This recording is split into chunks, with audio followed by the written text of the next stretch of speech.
নিত্যপণ্যের বাজারের খবর জানাতে চট্টগ্রাম থেকে সরাসরি যুক্ত হচ্ছেন সহকর্মী একেএম নাজিম। নাজিম, আজকের বাজার পরিস্থিতির খবরাখবর জানাবেন আমাদের। জি, আপনি যেমনটা বলছেন, আসলে চট্টগ্রাম নিত্যপণ্যের যেসব বাজার রয়েছে এবং নিত্য যেসব পণ্য রয়েছে যেগুলো মানুষের প্রয়োজন হয়, সেগুলো আসলে দাম হু হু করে বাড়ছে। কারণ এখানে খুচরা বাজারে পেঁয়াজের দাম একরকম, পাইকারি বাজারে পেঁয়াজের দাম একরকম। কারণ পাইকারি বাজারে পেঁয়াজ প্রতি কেজি বিক্রি হচ্ছে আপনার 60 থেকে 62 টাকা, কিন্তু খুচরা বাজারে এসে সেই পেঁয়াজ হচ্ছে 78 থেকে 80 টাকা পর্যন্ত। পাশাপাশি অন্য যেসব পণ্য রয়েছে সেগুলোরও দাম ঊর্ধ্বগতির দিকে। আর আমরা সবজির বাজারে ঘুরে দেখেছি, সেখানে 50 থেকে আসলে 60 টাকার মধ্যে কোনো সবজি নেই, সবগুলো সবজি 70 থেকে 80 টাকার উপরে সবজি বিক্রি হচ্ছে। আর চট্টগ্রামে অন্যান্য যেসব নিত্য প্রয়োজনীয় পণ্য রয়েছে সবগুলোর দাম বাড়তে দিকে, বিশেষ করে সামনে যে পবিত্র কোরবান, সে কোরবানকে কেন্দ্র করে মশলা জাতীয় যেসব পণ্য রয়েছে সেগুলোর দামও হু হু করে বাড়ছে।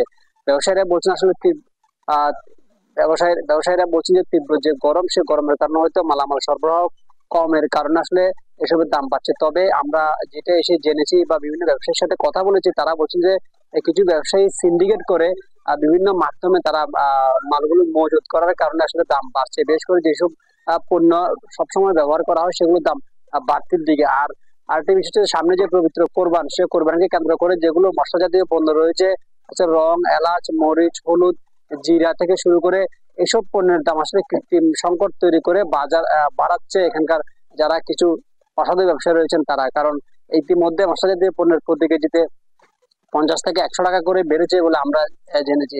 কারণ হচ্ছে যে এইসব পণ্যের আসলে দাম বাড়তির কারণে সাধারণ যারা ভোক্তা রয়েছেন তাদের ভোক্তাদের মাঝে এক ধরনের নাভিশ্বাস তৈরি হচ্ছে। কারণ প্রতিনিয়ত আমরা এসে যেটি দেখেছি, প্রায় প্রতিনিয়তই ভোক্তাদের সাথে যারা বিক্রেতারা রয়েছেন তাদের সাথে প্রায় সময় বাক বিতণ্ডতা হচ্ছেন। কারণ হচ্ছে যে দামের যে ঊর্ধ্বগতি, সেটি আসলে কোনোভাবে নিয়ন্ত্রণ করা যাচ্ছে না। এর কারণে নিম্ন মধ্যবিত্ত যেসব পরিবার রয়েছে বা যারা সাধারণ মানুষ রয়েছে তাদের মাঝে যে নাভিশ্বাস তৈরি হচ্ছে, সেটি কোনো কারণেই আসলে বন্ধ হচ্ছে না। তাই এইসব আসলে যারা ভোক্তা রয়েছেন তাদের বক্তব্য হচ্ছে যে এইসব নিয়ন্ত্রণ আসলে দ্রুত কঠোর মনিটরিং জরুরি। কারণ যদি মনিটরিং করা না হয় তাহলে আসলে ভোক্তাদের যে দীর্ঘ নাভিশ্বাস তৈরি হচ্ছে সেটি আরো বাড়বে। সেই জন্য সংশ্লিষ্টরা বলছেন এইসবের বিষয়ে জেলা প্রশাসন বা আইন শৃঙ্খলা বাহিনী সহ দ্রুত কঠোর পদক্ষেপ নেওয়া প্রয়োজন। এই ছিল বাজার থেকে আমার কাছে থাকা সর্বশেষ। নাজিম, ধন্যবাদ আপনাকে। দর্শক, বাজার পরিস্থিতির খবরাখবর জানাচ্ছিলেন সহকর্মী নাজিম। সবজির বাজার নিয়ে বিস্তারিত জানাতে সুনামগঞ্জ থেকে যুক্ত হচ্ছেন সহকর্মী মেহেদি হাসান। মেহেদি যুক্ত হচ্ছেন। মেহেদি, বাজারে সবজি সরবরাহ কেমন দেখছেন আজকের, বিস্তারিত জানাবেন। লিনিয়া, আমি এই মুহূর্তে আছি সুনামগঞ্জের কিচেন মার্কেট এলাকায়।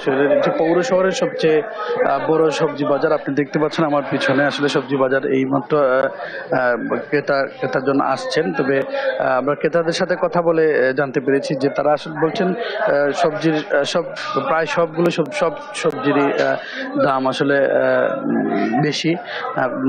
এক সপ্তাহের ব্যবধানে সবজির দাম অনেক বৃদ্ধি পেয়েছে। যেমন ধরেন কাঁচামরিচ গত সপ্তাহ আসলে 70 টাকা থেকে 80 টাকা বিক্রি হলো। এই সপ্তাহে আজকে কাঁচামরিচ বিক্রি হচ্ছে 140 থেকে 150 টাকা। বেগুন বিক্রি হচ্ছে 80 টাকা কেজি, পেঁপে 80 টাকা কেজি, শসা 40 টাকা কেজি, টমেটো 60 টাকা কেজি এবং লাউ বিক্রি করা হচ্ছে 80 থেকে 90 টাকা প্রতি পিস। এবং আমরা আসলে বিক্রেতাদের সাথে কথা বলেছি, তারা আসলে সঠিক কোনো কারণ বলতে পারছেন না আসলে সবজির এই দাম বাড়ার। আমরা কথা বলেছিলাম সুনামগঞ্জের জেলা প্রশাসকের সাথে। তিনি বলেছেন যে তাদের বাজার যে মনিটরিং কমিটি তারা সার্বক্ষণিক মাঠে আছেন এবং তারা কাজ করছেন। এবং সাধারণ ক্রেতাদের দাবি যে যদি জেলা প্রশাসন আসলে বাজার তদারকিটা ঠিকঠাক করে এবং গুরুত্ব সহকারে করে, তাহলে এই যে সবজির দাম আরো কমে আসবে বলে তারা আশা করছেন। তো এই ছিল আমার কাছে সুনামগঞ্জ থেকে সবজি বাজারের সর্বশেষ তথ্য। লিনিয়া। মেহেদি, অসংখ্য ধন্যবাদ আমাদের সাথে যুক্ত হবার জন্য। দর্শক, বাজার পরিস্থিতির খবরাখবর জানাচ্ছিলেন আমাদের সহকর্মী মেহেদি।